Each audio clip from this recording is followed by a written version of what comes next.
출애굽기 19장에 시작이 되는데요. 출애굽기 19장에 보면 시내산 언약이 이제 여기서 나타나게 됩니다. 여러분, 시내산 언약, 이것은요 뭐를 기억하시면 좋으냐면요, 출애굽한 이스라엘 백성이 3개월 만에 이제 시내산에 여러분 도착을 합니다.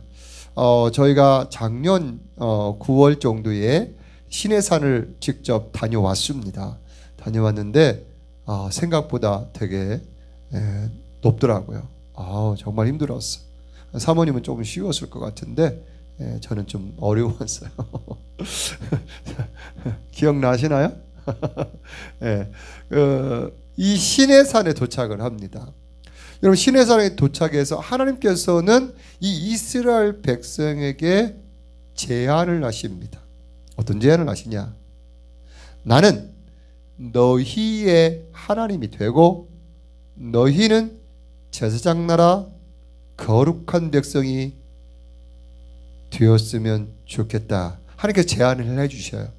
여러분, 이 제안은요 그 아브라함 한 사람과 약속했던 제안인데 이제 500년이 지나서 다시 제안을 하는 것입니다. 그러니까 한 개인의 하나님 약속에서 그 약속의 후손을 통해서 500년이 지난 지금 아브라함과 내가 너로 하여금 큰 민족을 이루게 하고 너로 하여금 모든 민족의 복이 될 근원이 될지라 약속해 주셨잖아요. 그리고 그 말씀에 순종해서 믿음의 조상이 됐잖아요. 아브라함과 한 그 약속이 사적인 언약 같아요. 그러나 이제는 그 후손들이 정말 한 민족을 이룰 만큼 크게 번성했고 이제는 그 종살이에서 나온 상황에서 하나님과 그 민족 간의 공식적인 계약이 이루어지게 됩니다. 이게 바로 시내산 언약이에요. 이때에 이스라엘 백성들은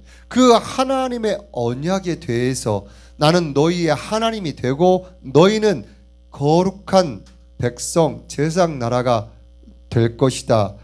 같이 함께 이것을 그렇게 하겠니? 라고 하는 제안을 했을 때 이스라엘 백성들은 출애굽기 19장 8절에 보면 기쁘게 대답을 합니다. 우리가 다 그렇게 이행하겠나이다. 그렇게 했던 이유 중에 하나가 뭐였을까요? 그들이 10가지 재앙을 경험했잖아요. 하나님의 하나님 되심을 경험했잖아요. 그 이후에 불평불만했는데도 불구하고 그 홍해 바다를 전무후무한 홍해 바다가 갈라지는 것을 보고 그 사이에 걸어가는 것을 온몸으로 경험했잖아요. 하나님이 우리 하나님 되시고 우리는 그분의 거룩한 나라 제사장 나라 거룩한 백성 되는 게 얼마나 행복한 일이에요. 우리가 그렇게 하겠습니다 라고 해서 이제 시내산 계약이 이루어지게 됩니다. 시내산 계약.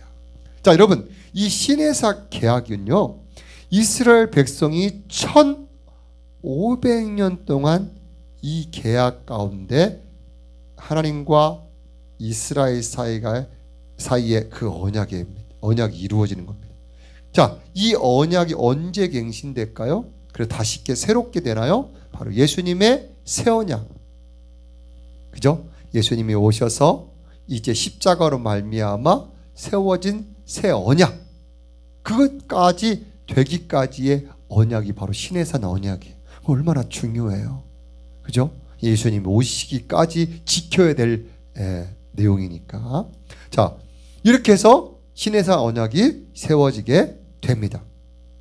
예수님의 새 언약은 무엇인가요? 누가복음 22장 19절 20절 보면 같이 한번 읽어볼까요? 예수님의 새 언약 시작. 이것은 너희를 위하여 주는 내 몸이라. 너희가 이것을 행하여 나를 기념하라 하시고 저녁 먹은 후에 잔도 그와 같이 하여 이르시되 이 잔은 내 피로 세우는 새 언약이니 곧 너희를 위하여 붓는 것이라. 여러분, 성례전, 성찬, 첫 번째 성찬이 이루어지죠. 6월절이 예수님이 오시고 나서는 마지막 6월절로 되어져서 예수님이 십자가에 달려 돌아가시면서 돌아가시기 바로 전에 그 마지막 유월절을 뭘로 바꾸신다고 했죠? 마지막 유월절을 첫 번째 성찬식으로 바꾸는 거죠. 그러니까 지금도 유월절을 지키는 것은 올바른 법이에요, 불법이에요? 예수님이 나타나셔서 여러분 그 구약의 유월절, 이때부터 유월절의 제사를 예수님 때까지 하시고 예수님이 그 마지막 유월절을 지키시면서 이제부터는 내 몸, 내 피를 통해서 성찬식을 나를 기념하라고 하시고 그 유월절로 뭘로 바꾸셨어요?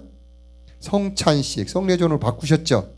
자, 그러면 그 이후에 예수님이 바꾸신 이 법대로 우리가 쭉 따라가야 되는데 예수님 이후에 유월절을 지키는 것은 불법이에요, 불법이 아니에요? 지금 불법이에요. 하나님의 교회는 아직도 유월절을 중시하고 있어요. 불법이죠. 자, 그러면 다시 계속 봅니다. 자, 출애굽기 20장에 보면 이 시내산 계약에서 어떤 내용들이 이루어지는지 한번 보겠습니다. 여러분, 하나님은 출애굽기 20장 내용에서 하나님은 모세를 시내산으로 불러 올리십니다. 올라가 봤더니 정말 힘든데 모세도 참 힘들었겠다 생각이 드네요. 여러분, 하나님께서는 모세를 불러 올리시고 모세에게 율법을 주십니다. 율법의 가장 핵심적인 부분은 바로 십계명입니다. 십계명을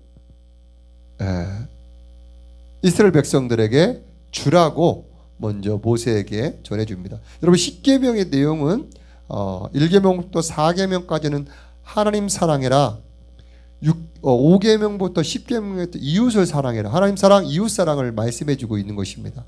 자, 이는 거룩한 백성이 지켜야 할 기본 원칙을 말씀해주고 있는 것입니다. 사람됨의 가장 본질적인 것을 말씀해주고 있어요. 이후에 이 십계명을 받아서 내용만 받은 거죠. 십계명의 내용을 가지고 이제 백성들에게 전하려고 하는데 백성들은 하나님의 말씀, 하나님 만나기를 두려워하는 거예요. 그 위험, 그 막 거룩함에 눌리는 거죠. 근데 하나님은 그들을 사랑해서 가까이 하려고 하지만 그들은 너무나 두려워서 모세를 앞세워서 당신이 우리 대신 하나님과 대면해서 우리에게 전해주시오. 그래서 모세가 하나님과 그 백성들 중보자로 서서 중개 역할을 하게 됩니다. 중간 역할을 감당하게 되죠. 자, 이제 출애굽기 21장에서 31장 내용으로 이제 넘어가 보면, 자, 모세는 이스라엘 백성에게 너희는 이제 잘 기다리라 하고 다시 이제 하나님께 올라갑니다. 백성들이 너무나 두려워하니까 또 하나님도 너만 올라오라고 말씀해 주셔서 이제 시내산에 다시 이제 두 번째로 올라가서 하나님을 만나게 됩니다. 시내산에서 이제 두 번째 올라가서 모세가 받은 내용이 뭐냐면 이제 성막을 지어라, 이렇게 지어라. 성막을 짓기와 또 한 가지는 제사장을 세워서 이 성막에서 제사를 지낼 그 제사장을 위임하고 세우고 그다음에 그들의 사명을 가르쳐 주어라 라고 말씀해 주십니다. 그래서 성막 짓기와 제사장의 위임, 아론에게 제사를 위임하고 그 사명을 전하게 됩니다. 하나님은 이스라엘과 만날 장소, 이스라엘 백성들과 만날 장소인 성막의 설계도를 설명해 주십니다. 이 성막은 이렇게 지어고 이 성막은 어떤 용도다 라고 알려주게 됩니다. 또 제사를 주도할 사람으로 아론과 그의 아들들을 지명해 주셔요. 자, 여러분, 이제 그 내용을 이제 출애굽기 21장부터 31장 10장에 걸쳐서 여러분 이제 읽을 내용 중에 성막은 이렇게 짓고 또 떡상과 뭐 등잔대와 뭐 이렇게 그 지성소와 이런 것들이 이제 여러분 앞으로 내용이 들어가게 될 것입니다. 여러분 읽을 내용에. 자, 그리고 나서 출애굽기 32장부터 34장 2, 3, 4 세 장의 내용 가운데 어떤 일이 벌어지게 됐냐면 모세가 이제 40일 동안 하나님과 이 성막을 어떻게 지을 것인가의 내용과 그다음에 제사장이 어떻게 그 성막 안에서 제사를 치르고 또 제사장의 사명은 어떤 것이다 라는 것을 가르쳐주게 될 때에 약 40일도 지나지 않았어요. 그때에 여러분 그 밑에서 이스라엘 백성들이 그만 큰 죄를 저지르고 맙니다. 하나님은 산에서 지금 하나님의 임재의 상징 그 성막의 설계도를 알려주시고 키시고 있습니다. 여러분 성막은요 하나님과 사람 사이에 만날 수 있는 첫 번째 공식적인 통로예요. 그 전에는 하나님께서 그 일반적인 사람이 아니라 특별한 사람을 부르셨어요. 모세, 야곱 몇 명 사람들을 부르셔서 하나님께서 나타내 주셨어요. 그러나 이제 공식적으로 이스라엘 백성 전체에게 하나님을 만날 수 있는 통로를 만들어 주셨는데 성막이에요. 성막. 이것은 그들을 제사장 나라 거룩한 백성으로 되기 위해서 가장 중요한 부분을 그들에게 말씀해 주시고 그들과 함께 하시려는 그것을 말씀해 주고 있는 이때에 이 소중한 시간을 기다리지 못하고 저 밑에서 아론을 중심으로 한 백성들이 금송아지를 만들어 버렸어요. 40일이 채 되지 않고 그들은 말합니다. 야, 우리를 인도한 사람 도대체 누구야? 모세는 지금 오지도 않고 야, 우리가 뭔가 우리를 인도한 신을 만들어 봐야 되겠다 해가지고 금붙이를 모아가지고 만들어버려. 금송아지를 우리를 인도한 신이 이 금송아지다 하고 만들어버린 거예요. 하나님이 이것을 아시고 막 크게 진노를 하십니다. 다 쓸어버리겠다, 진멸해버리겠다 말씀해 주세요. 여러분 그러지 않겠습니까? 하나님은 이들 430년 종살이하고 있는 이들을 10가지 재앙을 내리셔서 그들을 구원해 내주셨어요. 홍해도 갈라주셨어요. 그리고 이제 3개월 만에 시내산에 도착한 그들을 이제 1년 동안 훈련하면서 하나님 나라 그 제사장 나라와 거룩한 백성이 되게 있어서 모든 민족의 그 본이 될 수 있도록 그래서 하나님을 알게 하는 제사장 나라를 세우기 위해서 이들을 준비시키고 이제 성막을 통해서 그들과 함께 하시려고 하셨는데 그들은 엉뚱한 길로 나가버린 것입니다. 그러니까 하나님께서 너무 화가 나셔서 그냥 다 진멸해버리겠더라. 그리고 모세도 너를 통해서 새롭게 내가 시작하겠다 말씀해 주세요. 이때 모세는 하나님께 긍휼을 구하며 기도 하나님이여 하나님이여 하나님이여 하나님의 그 뜻을 돌이켜 주옵소서. 하나님의 뜻을 돌이켜 달라고 간절히 기도합니다. 더 나아가서 하나님의 체면을 위해서 이들을 용서해 달라고 기도합니다. 하나님의 체면이 무엇이었나요? 하나님이여 지금 애굽 백성들은 이 이스라엘 백성들이 어떻게 되나 지금 예의주시하고 있는데 어떻게 하면 안 될까? 어떻게 하면 뭐 저기가 빨리 죽나? 그러고 보고 있는데 하나님께서 이 백성을 진멸해 버리시면 그들이 믿는 여호와가 그들을 산으로 이끌어내어서 그들을 진멸해서 죽이려고 여기까지 인도해 냈다라고 하나님 하지 않겠습니까? 하서라도 이 백성을 용서해 달라고 그렇게 간절히 기도해요. 사실 그 말도 틀린 말은 아니죠. 하나님이 다 진멸해 버리시면 하나님이 그 이집트에서 끌고 나온 목적이 이 산에서 그들을 죽이려고 했던 모양이구나 라고 해서 하나님이 조롱당할까 이 모세는 하나님의 체면을 생각해 주면서 이 백성을 용서해 달라고 그렇게 기도하고 있는 것입니다. 이제 하나님께서 뜻을 돌이키십니다. 용서하시겠다고 말씀해 주세요. 이제 모세가 산 아래로 내려가 보니까 무슨 이상한 소리가 들려요. 가만히 들으면서 그 소리 나는 가봤더니 금송아지를 앞에 놓고 거기서 춤을 추면서 그들을 인도한 신이 이 금송아지 따라고 춤을 추면서 있는 거예요. 이것을 바라보니까 모세가 너무나 화가 나가지고 하나님께 직접 만들어주신 십계명 두 돌판을 그냥 던져서 깨버립니다. 그리고 금송아지를 다 불살라서 거기에 있는 금가루들, 다 떨어진 금가루들을 그 백성들이 다 먹여버립니다. 금가루 차 다 먹여버립니다. 거기에서 3,000명이 죽임을 당합니다. 그 이튿날 모세는 이제 백성의 죄를 대신해서 하나님 앞에 회개하며 나아갑니다.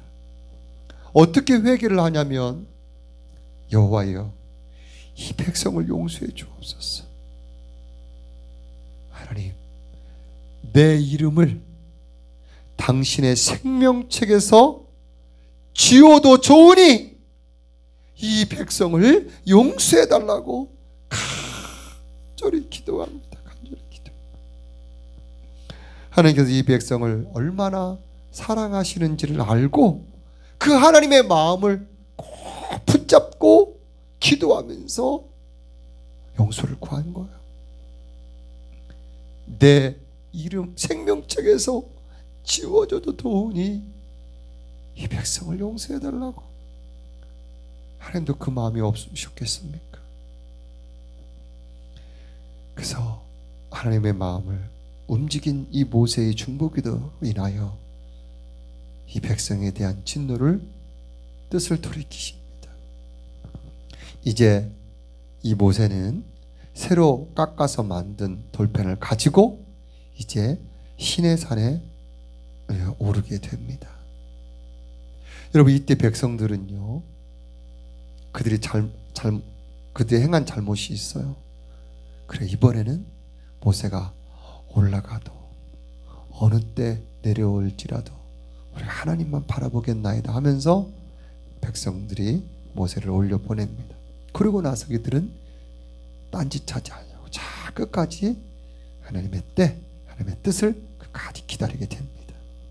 자, 출애굽기 35장부터 39장, 출애굽기 35장부터 39장의 이 내용을 보면 이제 40일 만에 새로운 돌판을 가지고 내려온 모세가 있습니다. 근데 이 40일 만에 다시 내려온 이 모세는 성막 제작에 대한 설계도를 다 가지고 내려오게 된 것이었습니다. 성막을 이렇게 지으라 한다 하나님께서. 그러니까 백성들은 자신의 가지고 있는 귀중품들을 아낌없이 다 내어놓는 거예요. 하나님이 우리와 함께 하시려는 성막을 만드신다고 하면 우리가 무엇을 아낄 수 있으랴 그래서 다 드립니다.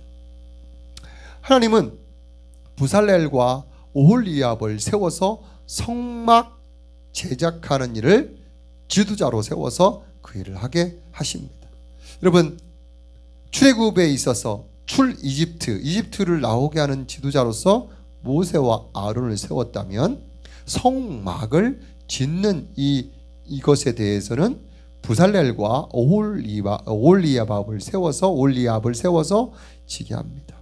그리고 제사장의 옷, 이 성막에서 제사를 치를 이 제사장의 옷을 만들게 됩니다.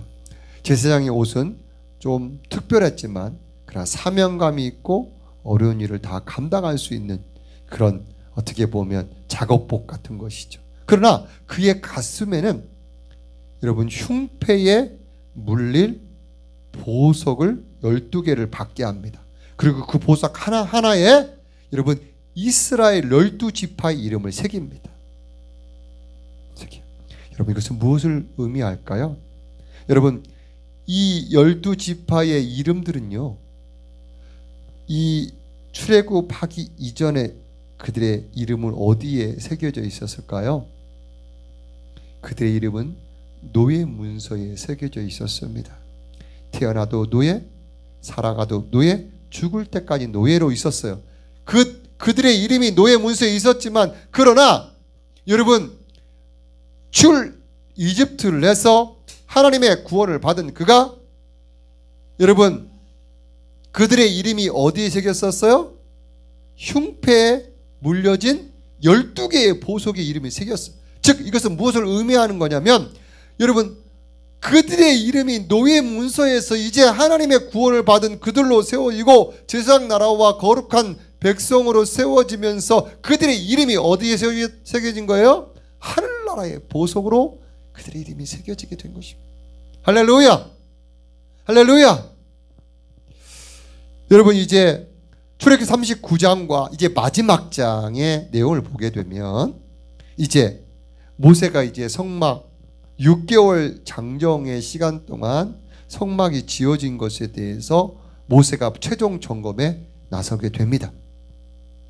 부살렐과 오홀리밥을 중심으로 해서 성막을 6개월 장장 동안 잘 뚜껑 씌우고 번제단, 향단, 지성소, 법궤 다 꾸미고 마지막에 모세가 점검에 들어갑니다. 모든 백성들이 모세의 입과 눈만 봅니다. 뭔가 잘못됐다고 하면 다시 시작해야 돼. 모세가 처음부터 끝까지 내용을 쫙 만들어진 내용을 보니까 너무 잘 된 거예요. 모두 잘 됐다 라고 하니까 이 백성들이 기쁨의 함성을 부르게 됩니다. 여러분, 하나님도 기뻐하시게 됩니다. 여러분, 성막은요, 하나님과 만날 수 있는, 그 이스라엘 백성들이 만날 수 있는 공식적인 통로예요. 공식적인 통로. 그 공식적인 통로가 열린 거예요. 통로가 열린 거예요. 하나님과 사람, 사람과 하나님 완전히 열리게 된 거예요. 여러분, 하나님의 마음은요, 아브라함에서부터 그 믿음의 계보를 이어서 성막까지 그렇게 해서 이어지게 됩니다. 그리고 예수님의 십자가로 말미암아 하늘의 지성소를 마련해서 그것을 통해서 우리가 더 하나님께로 나아갈 수 있게 만들어 놓게 된 것입니다. 여기에서 하나님께 구하면 하나님께 응답해 주시고, 또 하나님도 그 성막을 통해서 만나 주시게 되는 그 일이 벌어지게 된 것입니다. 여러분, 오늘 내용을 쭉 살펴보면서 마무리할 건데요. 이스라엘 백성들이 40일 동안 모세가 두 번째로 올라갔을 때 그들이 왜 안 내려올까? 왜 안 내려올까? 하면서 기다리다가 엉뚱한 짓을 한 거죠. 여러분, 우리가 기도할 때도 우리가 이런 상황이 벌어질 수 있으리라 생각이 됩니다. 여러분, 우리가 기도하고 그 응답이 늦어질 때가 있죠. 여러분, 기도의 응답은 세 가지입니다. 기도의 응답은 세 가지로 응답되는데, 첫 번째는 뭘까요? 예스! 하나님의 응답이 바로 그렇게 네가 기도한 대로 예스라고 응답될 수가 있어요. 두 번째 응답은 뭘까요? 노도 응답이죠. 하나님께서 우리가 하나님께 이런 것을 원했는데 하나님은 그거 아니야 라고 해서 다른 것을 말씀해 주실 수 있어요. 이게 하나님의 응답이죠. 마지막 세 번째 뭘까요? wait, 기다리는 거예요. 지금 이스라엘 백성들에게 요구됐던 것은 바로 wait이었어요. 기다리라. 40일 만에 이제 40일이 차면 성막 제작과 하나님과 만날 수 있는 성막 제작과 이런 것들을 그들에게 다 말씀해 주시고, 정말로 이 거룩한 백성 제사장 나라로 세워가기 위한 첫 번째 단추를 탁 끼려고 했는데, 그리고 아브라함과 약속했던 그 약속이 500년 만에 이루어짐으로 말미암아 그들과 함께 멋지게 살아가려고 했는데, 그 며칠을 기다리지 못하고 엉뚱한 곳으로 나가버리고 만 거죠. 우리가 기도할 때 여러분, 하나님의 때를 기다려야 할 때가 있습니다. 저와 여러분이 끝까지 응답될 때까지 기도하며 마음이 흔들리지 아니하고 하나님은 후히 주시고 꾸짖지 아니하신 분임을 믿고 끝까지 기도하는 저와 여러분이 되어지기를 주의 이름으로 축복합니다. 또 한 가지, 여러분 나의 정체성을 다시 한번 회복됐으면 좋겠습니다. 여러분, 내가 예수님 믿기 전에는 나의 이름이 그 사단의 놀림감, 노예의 문서에 우리 이름이 기록되어 있었던 것입니다. 그러나 저와 여러분은 지금 예수 그리스도를 마음속에 영접한 이후에는 여러분 우리의 이름이 어디에 새겨졌어요? 하늘나라의 보석 위에 저와 여러분의 이름이 새겨져 있음을 기억하시기 바랍니다. 그래서 우리가 여러분이 힘들 때 어려울 때 하나님께서 나를 버리신 거 아니야? 나를 지금 나를 외면하시는 건 아니야? 그런 생각이 들 때마다 우리가 기억할 것은 나의 정체성은 노예 문서, 이 세상에서 그냥 완전히 장난감처럼 이 세상에 이렇게 흔들려서 파묻혀 버리고 끝날 그런 인생이 아니라 저와 여러분은 하늘나라의 보석에 우리 이름이 새겨짐으로 말미암아 생명책에 우리 이름이 새겨짐으로 말미암아 하나님의 눈동자와 같이 보호하심을 받는 저와 여러분 하나님의 자녀인 것을 여러분 꼭 기억하시길 주의 이름으로 축복합니다. 그래서 믿음 안에서 저와 여러분이 다시 주님을 의지하고 믿음으로 승리하는 저와 여러분이 되어지기를 주의 이름으로 축복합니다.